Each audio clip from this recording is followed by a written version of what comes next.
Hi friends, നമുക്കിന്നൊരു soya ball fry നോക്കാം. ആദ്യം വെള്ളം തിളയ്ക്കുമ്പോഴേക്കും അതിലേക്ക് ഉപ്പിടുക. വെള്ളം തിളച്ചതിന് ശേഷം മാത്രം ഉപ്പിട്ടാൽ മതിയാവും. അത് കഴിഞ്ഞിട്ട് സോയാ ബോൾസ് ഇടുക. ഒരു 5 മിനിറ്റ് ഒന്ന് വേകണം. വെന്ത് കഴിയുമ്പോഴേക്കും നമുക്കത് ഒന്ന് കോരി മാറ്റി വയ്ക്കാം. അത് കഴിഞ്ഞിട്ട് നന്നായിട്ട് കുറച്ച് തണുത്ത വെള്ളത്തിലിട്ട് നന്നായിട്ടത് വെള്ളം കളഞ്ഞ് ഞെക്കിപ്പിഴിഞ്ഞ് വേറൊരു പാത്രത്തിലേക്ക് മാറ്റുക. കുറച്ച് വെളുത്തുള്ളി ചതച്ചത്, മഞ്ഞൾപ്പൊടി, മുളക് പൊടി ആഡ് ചെയ്യുക. നമ്മൾ എരിവനുസരിച്ച് മതി. പിന്നെ അതിൻ്റെ പുറകെ മല്ലിപ്പൊടി ഒക്കെ നമുക്ക് എത്രമാത്രം എരിവ് വേണോ അതനുസരിച്ച് കുട്ടികൾ കഴിക്കുന്ന രീതിയിൽ മാത്രം എടുക്കുക. അത് കഴിഞ്ഞ് ചിക്കൻ മസാല, ഇത് ഓപ്ഷണലാണ്, വേണമെങ്കിൽ ചേർത്താൽ മതി.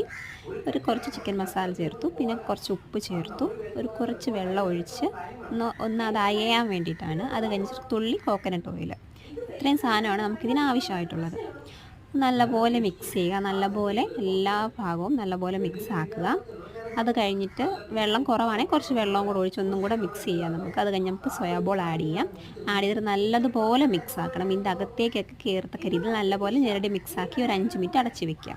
അതിനുശേഷം ഒരു പാൻ എടുക്കുക, അത് ചൂടാക്കുക. അത് കഴിഞ്ഞിട്ട് അതിലേക്ക് കോക്കനട്ട് ഓയിൽ ഒഴിക്കുക.